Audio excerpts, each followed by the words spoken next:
Back during the space race between the United States and the Soviet Union, Americans spent $1 million to create a pen that worked in zero gravity. In many ways, the gravity-defying space pen is a marvel of modern technology.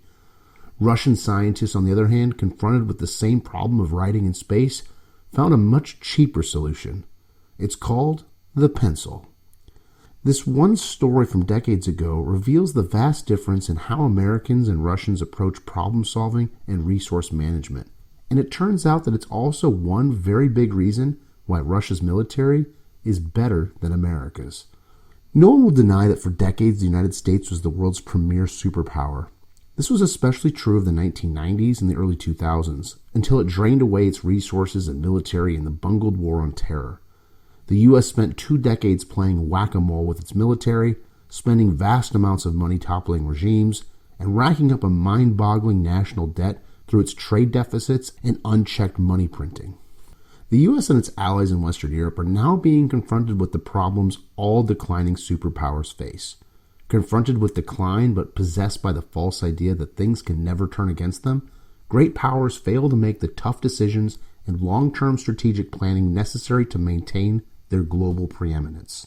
But how could it be that Russia's military is better than that of the United States? The U.S. outspends Russia in terms of military spending by a staggering 15-1. In fact, the U.S. recently pledged Ukraine over $50 billion in military aid, which amounts to Russia's average annual military spending since the year 2000.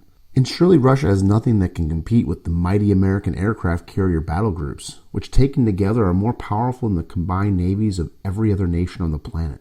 And what about the powerful B-2 stealth bomber, capable of secretly striking targets virtually anywhere on the planet?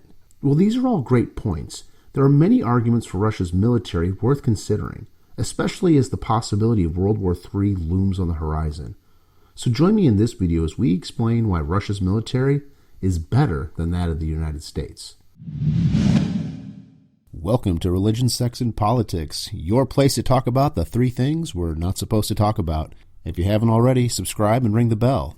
And if you like our content, help out the channel by sharing this video with others.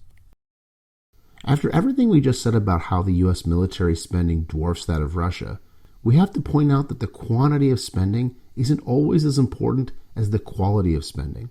In other words, when countries spend money on their military, how much bang are they getting for their bucks?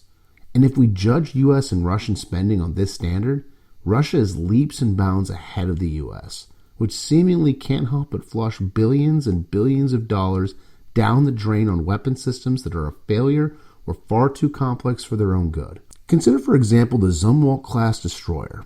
The U.S. has spent over $20 billion to make a stealthy destroyer, with each ship costing double the amount of the more traditional Arleigh Burke destroyers. What's worse, the ships have either broken down or failed their sea trials, making the design an utter and expensive failure.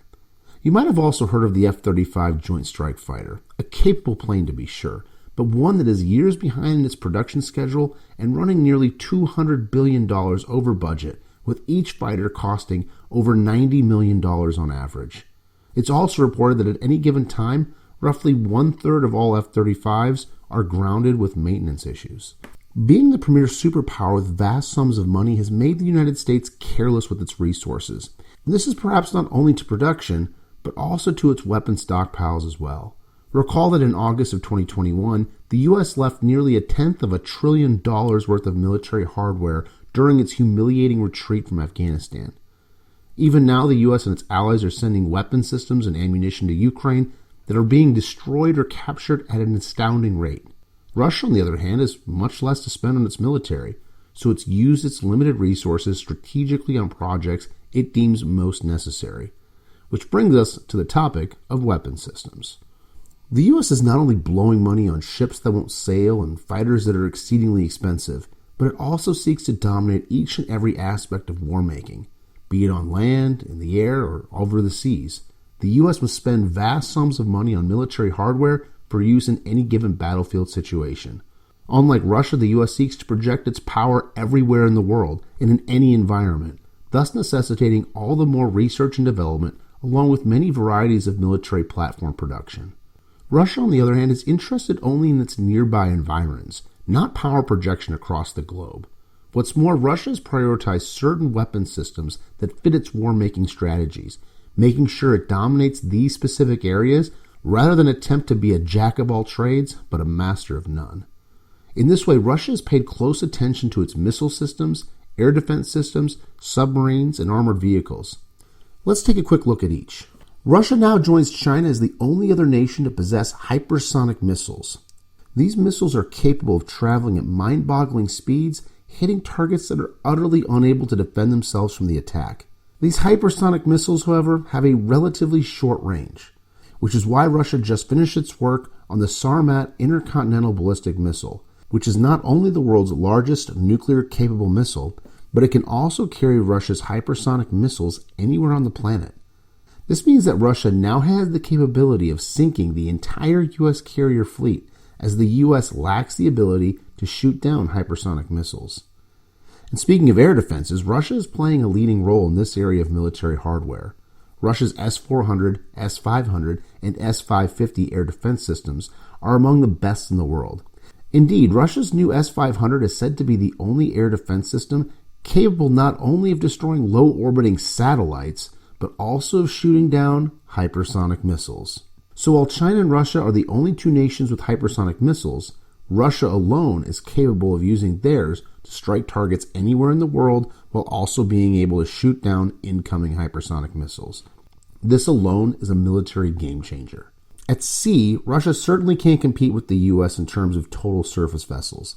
That said, we've already noted that Russia currently has the capability to destroy any American surface ship it chooses.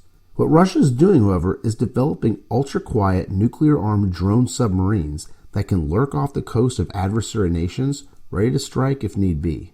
Russia is also about to roll out its new Armata Universal Combat Platform, which is a modular heavy military tracked vehicle platform. In short, the platform uses a single chassis that can be outfitted to act as a tank, an infantry fighting vehicle, an armored personnel carrier, a self-propelled artillery, an air defense platform, or a nuclear, biological, and chemical weapons defense system. When the Armada goes online in the next year or so, Russia will have accomplished a goal that the U.S. has long sought but never been able to achieve. Lastly, it's worth noting that Russia is beginning to employ its new Su-57 stealth fighter. When compared to the US F-22 and F-35 stealth fighters, the Su-57 is bigger, faster, can fly higher, and shoot farther. While the US and its allies will for the moment have superior numbers of fighters, Russia's Su-57, supported by the S-500 and S-550 air defense systems, will make Russia's skies impenetrable to US stealth fighters and stealth bombers. In sum, what we can say about Russia's military strategy, based both on its military spending and on the weapon systems it prioritizes, is that Russia seeks to dominate its immediate environs rather than project power overseas. In other words, nations far from Russia's borders have little to fear of a Russian invasion, while nations near Russia face a mighty power able to grind them down and ultimately defeat them should a war ever break out. That said, even faraway nations have to be wary of a Russia that possesses the world's best intercontinental ballistic missiles, capable of carrying both nuclear warheads and the carrier-killing hypersonic missiles. Another vital difference between the US and Russia may be found in their respective industrial capacities. 30 years of American deindustrialization has come at the hands of greedy conservative capitalists seeking to manufacture goods using cheap labor in the third world on the one hand, while liberal environmentalists seeking to decrease so-called carbon emissions from American factories on the other. Both conservatives and liberals have thus inadvertently hollowed out America's once vaunted industrial base. While this would make little difference in arms manufacturing in terms of a U.S. war with a much weaker opponent, the United States simply cannot compete in terms of production in an industrial war with a peer or near-peer adversary like China or Russia. A recent article from the Royal United Services Institute, perhaps the world's oldest military think tank, in an industrial war between the U.S. and Russia, the U.S. finds itself at an extreme disadvantage in terms of military production. According to this establishment anti-Russian British think tank, if the United States sought parity with Russia in terms of using armaments and missiles on the battlefield, the U.S. would run out of its munitions in just 10 days to 3 weeks. For months now, we've heard that Russia was nearing the end of its artillery shells and missiles. Yet it now appears that Russia is using the full weight of its industrial base to churn out an endless supply of munitions. Meanwhile, the United States and its NATO allies are running out of their own weapon systems, having handed them over to the Ukrainians for destruction or capture at the hands of Russia. Rather than producing vast quantities of weapon systems aimed at achieving a very narrow set of operational goals, the U.S. has built itself a lean military dependent on high-tech weapon systems that require endless hours of training and maintenance in order to operate effectively. This is why, in many ways, the backbone of the U.S. military is found in its 20 B-2 stealth bombers, 11 aircraft carriers, and fewer than 200 F-22 Raptors, which is in many ways the best fighter jet the U.S. operates.